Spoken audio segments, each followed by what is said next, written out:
ஏரி முள்ளாகப்பட்டது கலியுகத்துல நான் சொல்லிட்டு சத்தியலோகத்திலே அங்க நல்லா மழை பெய்யுது நல்லா வெள்ளாமை விளையுது. அப்படியா? அது மட்டும் கிடையாது.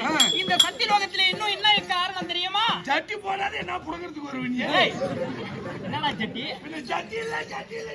ஏய் சத்தி உலகம். ஓ சட்டி உலகம். சத்தியால் படைக்கப்பட்ட சத்தி. இந்த காது சிமெண்ட் காதாட்டுக்குதுடா. முன்ன கிளீன் பண்ணனும்டா.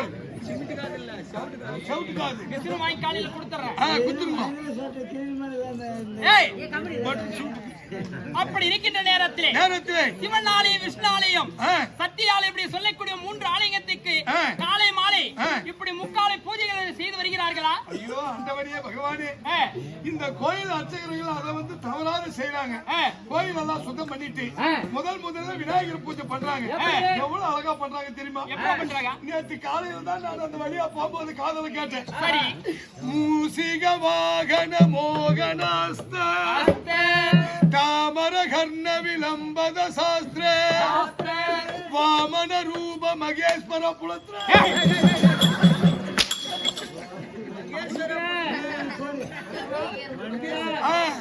வாமன ரூப மகேஸ்வர புத்திர விக்ன விநாயக பாத நமஸ்தே.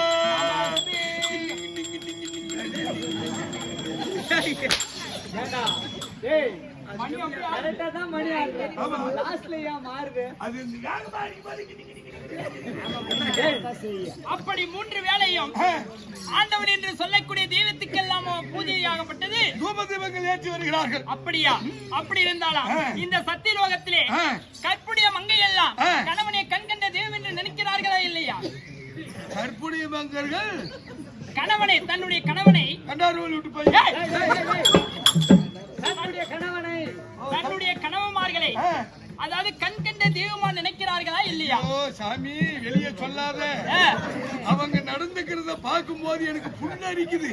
சொல்ற கணவனே கண் கண்ட தெய்வம். கால வாரிக்கிட்டு விழுந்தா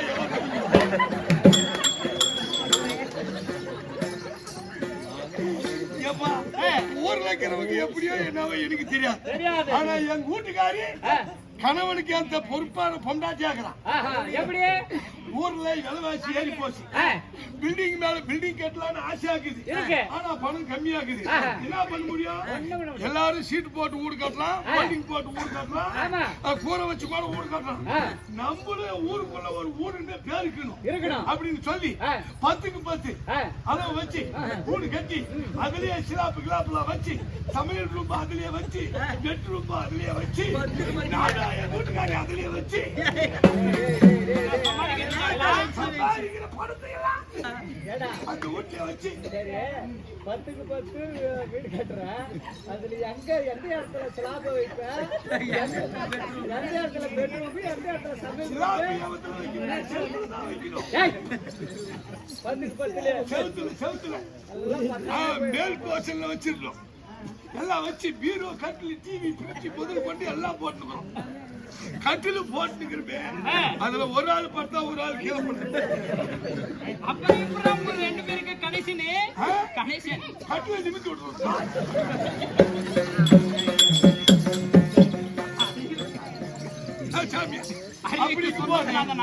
என் வீட்டுக்காரிக்கு ஏரி வேலை வந்துச்சு. ஏரி வேலை வாங்கிட்டான். சரி. அவன் டெய்லி ஏரி வேலைக்கு போறான்.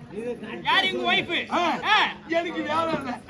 நான் எம்ப்ளாய்மெண்ட்ல பதிவு பண்ணி கவர்மெண்ட் வேலை வரும், கவர்மெண்ட் வேலை வரும்னு நானும் கௌரவமா பேண்ட் போட்டு ஜோபில கையை எம்ப்ளாய்மெண்ட் ஆபீஸ்ல பதிவு பண்ணிருக்குன்னு சொல்றேன். சர்டிபிகேட். ஏய், எத்தனாவது வரைக்கும் படிச்சிருக்க? நான் பிஏடி பி மேல படிச்சேன். எவ்வளவு கேள்விப்பட்டிருக்கியா? எவ்வளவு நேரத்துக்கு?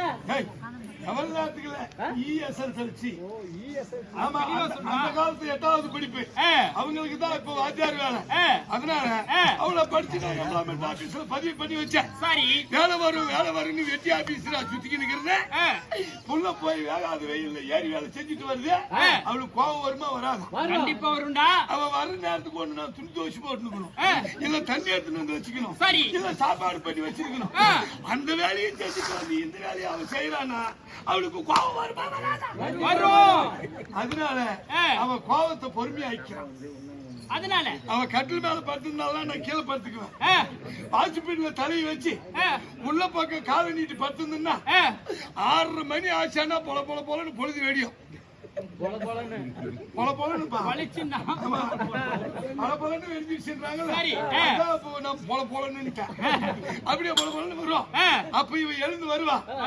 கீழே புடிச்ச சனியத்தை எங்க அப்பா அப்பயே சொன்னா வேண்டாண்டி அந்த கருவாய அவன் உனக்கு ஆட்டப்பட மாட்டான். ஒரு நல்ல அதிகாரியா பார்த்து கல்யாணம் பண்ணி கொடுக்கலாம். எனக்கு எந்த அதிகாரியும் வேணாம், எனக்கு இவன் தான் வேணும்னு கல்யாணம் பண்ணிக்கலாம். இந்த சனியை பிடிச்சவன் வேலைக்கும் போல வெட்டிக்கும் போல இப்படி ஹாஸ்பிட்டல்ல தலையை வச்சுட்டு காலை உள்ள நீட்டிக்கிறான். இந்த குடும்பம் விளக்குமா அப்படின்னு சொல்லி கிளம்போது இப்படி ஒரு உதவ வச்சான்னு வச்சுக்க, தலை திருப்பின்னு உள்ள போயிடும், காடு ஹாஸ்பிட்டலுக்கு வந்துடும். அந்த அளவுக்கு நீ சோம்பேறி. பின்ன அவ உள்ள வெளியே போயிட்டு மறுபடியும் உள்ள வரும்போது காலை ஒரு உதவ வச்சான்னா காலு மறுபடியும் உள்ள போயிட்டு தலை ஹாஸ்பிட்டலுக்கு வந்துடும். எவ்வளவு மரியாதை! இப்படிதானா இருக்கணும். எங்க வீட்டுக்காரி எல்லாம் கோயில் வச்சு கும்பிடணும். இது மாதிரி உன் குடும்பம் மாதிரி இந்த நாட்டுல இருந்துச்சுன்னா நல்லா இந்த நாடு ரொம்ப நாளுக்கு நாள் படிப்படியாக மேலே ஏறி போகும். அப்படி தப்பி தவறி கண்ணை முடிச்சிட்டுனா காரி மூஞ்சிலே துப்புவான். நான் ஐஸ்கிரீம் நினைச்சு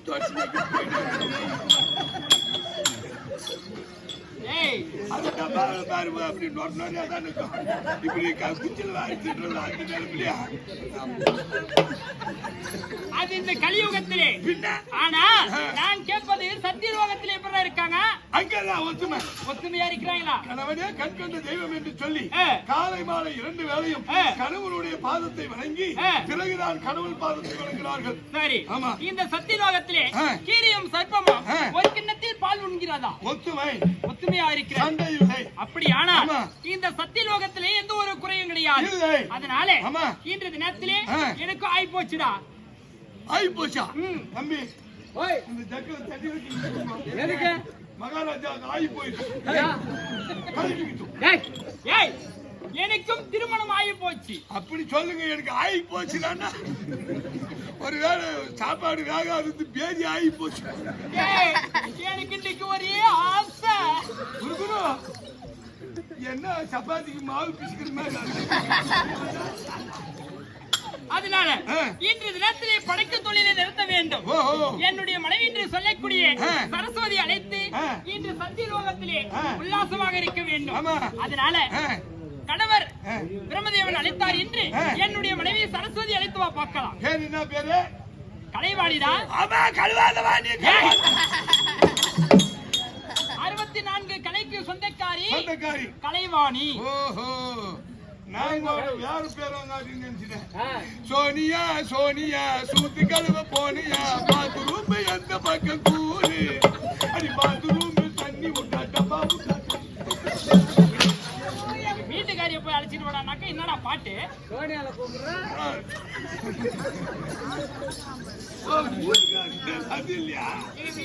வீட்டுல போயிட்டு சீக்கிரமா கணவர் அழைத்தார் என்று கலைவாணியை அழைத்து வா. உடனே உடனே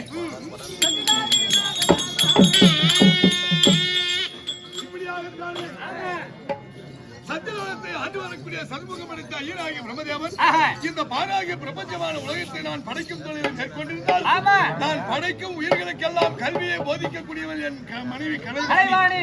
அந்த கலைவாணியை அழைத்து வந்து இன்று படிக்கும் தொழிலை நிறுத்திவிட்டு கல்வியை போதிக்கக்கூடிய தொழிலை நிறுத்திவிட்டு கணவனும் மனைவியும் சரச சல்லாசமாக இருக்க வேண்டும் அப்படி என்று சொல்லி உத்தரவு கொடுத்திருக்கிறார் ஆண்டவர். இந்த வார்த்தையை கேட்டு மன்னவர் அழைத்தார் என்று சொல்லி மகிழ்ச்சியாக கலைமகள் பாட்சமை நாடி வருகிறார். மன்னவரால் மற்ற விஷயம் தெரிந்து கொள்ளலாம். வணக்கம்.